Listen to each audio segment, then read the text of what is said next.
Some of the best minds in the world bringing you some of the best knowledge on TRS Clips. We spoke about the wild boar you saw in Sri Lanka, but you've also served in Northeast and Kashmir. Did you have animal encounters there? Not in the Northeast. Okay. We were hitting a Naga camp in Burma. People talk about this trans-border operation and stuff like that, which happened in the Northeast.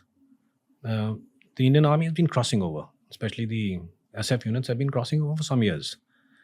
And the Burmese government and the Indian government, of course, know about it. It was with permission from the Burmese government that we would cross over. So this is one of those operations. We'd crossed over. It was a very large Naga camp. And this must have been about 5 or 6 kilometers inside Burma. And at night, we started hearing this. It's a monkey called the gibbon. The what? Gibbon. Okay. And it has a laugh, it's like a human laugh.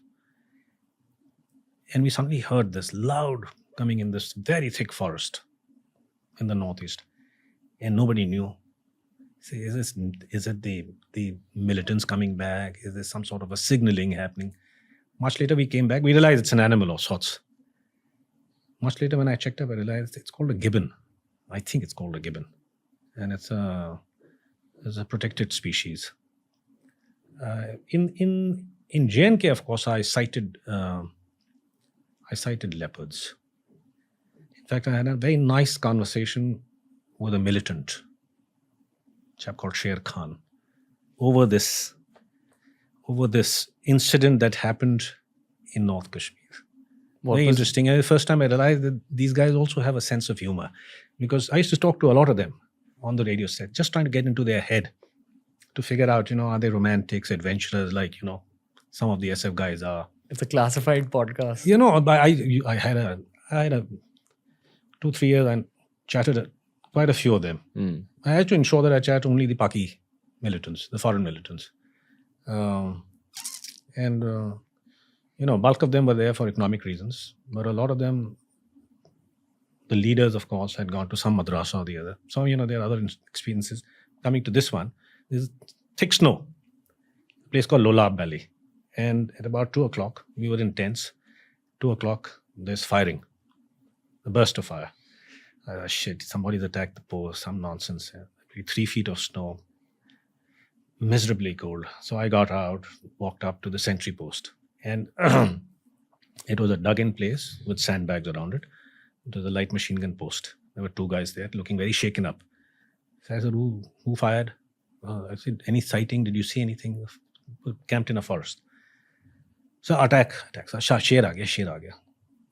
Now sher is a common word for tiger, lion, anything. But this is particularly a leopard. It's a big cat. It's a big cat. So I, shone my torch.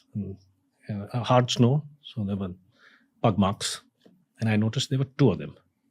So they were hunting in pair. So I said, what happened? He says, sir, we saw this ice sparkling in the darkness, and before we could react, this guy leapt. And he must have miscalculated, because he landed on top of the sandbag and knocked the LMG barrel off. The number 2 guy behind him opened up with the AK. That's when both of them ran off. Next morning, the sun came out. In bad weather, the sun came out, and the radios crackled to life, and militant stations coming alive. And there's this militant station. I recognized his voice. He recognized my voice. Came on set and said, he's berating some Kashmiri militant.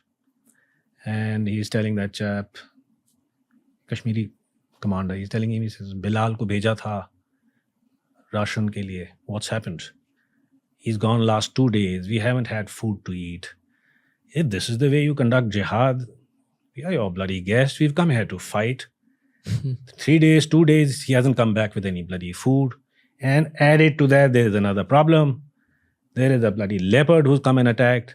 And now Javed is mauled. Now they're sitting in a hideout somewhere in the forest there. Miserable conditions. And now Javed is mauled. Now tell that bastard to come up as soon as possible and get a bloody Hakim also while you're doing that. And if Javed dies, he's pitching into this bloody Kashmiri guy who's constantly saying, sorry, my fault and stuff like that. So I heard this. So I said, Salaam alaikum, Sher Khan. Fauji bhai, leave the channel, please. I've got problems happening here. Really? So you could talk like that. I got my own set of problems here. I said, I know your problem, Sher Khan. You've been attacked by a leopard. He says, oh, forget that. And I said, no. Listen to me. That leopard, because you fuckers don't come down and fight. You bastards are sitting up there or hanging around in the villages, eating free food. We've trained these leopards. They're trained by us. Now these leopards are going to come hunting for you. Aren't leopards like extremely shy and try avoiding human leopards? They don't. They'll attack kids, dogs. They're very shy. But if you're desperate, you're desperate, There's no food. This is thick snow, yeah. This is -10, -15 degrees, no food. I recall that incident with Sher Khan, that conversation. I'm inclined to know more about these classified podcasts you've done with militants. No, I had nice conversations with them. I realized that, they were, my impression of them was that they were a narrow-minded, limited people. They're, as T.E. Lawrence said in his book, their intellects lay fallow in incurious resignation. The imagination was not vivid. Their thought process was very mathematical. Those who had studied in a madrasa had been taught history related to Muslim glory.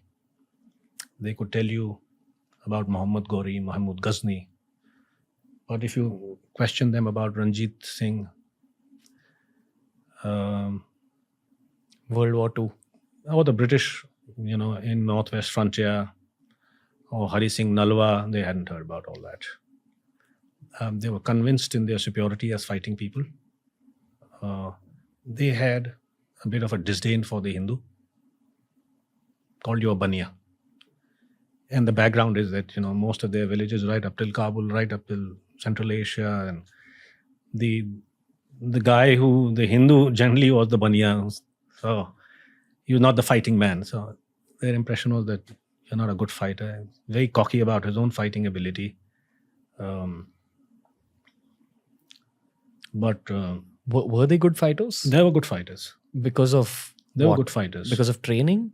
No, because of motivation. Aggression. Because of their commitment to what they believed in.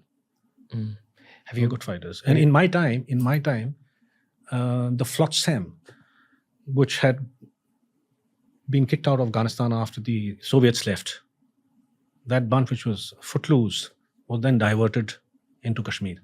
So the bunch which came in were very seasoned fighters. If you got into a firefight with them, you could see that this guy is not a novice. You see, if as an experienced combat man, one can tell from maneuvers. From the way you maneuver, the way you fire, what sort of an opposition you're up against. From the way you fire. Right. You can see the guy's nervous. How accurate is his fire? How does he engage you? Experienced soldiers will tell you very easily, I'm up against a novice. This bunch is not going to stand and fight. So all this comes with experience. I mean, the point is, this bunch used to fight you exactly the way you were fighting. You would fire single rounds. You would fire double tap. The SF generally doesn't believe in automatic fire. They believe in accurate fire. When you switch the lever and you go empty the magazine and it's all over the place and you put another magazine and nobody does that. It's discouraged. Okay. Ideally, it's discouraged. It's more pinpoint accuracy firing. Precision is more important. Ammunition is important. You got to save it. What you see is what you fire at, unless such as suppressing fire, whatever. So this bunch, you could see, their fire was accurate. They would control their ammunition, and they would fight till the end. There was no surrender of any kind. There were no Fidaeens in those days. Fidaeen bunch came in later. Who are not good fighters? Oh, good fighters, yeah. That's a one-way mission. Okay. Like they're coming to you to die themselves. Yes, it's a one-way mission. He's not going back. Thanks for watching. Make sure you check out the entire episode and also check out this playlist that we've curated just for you.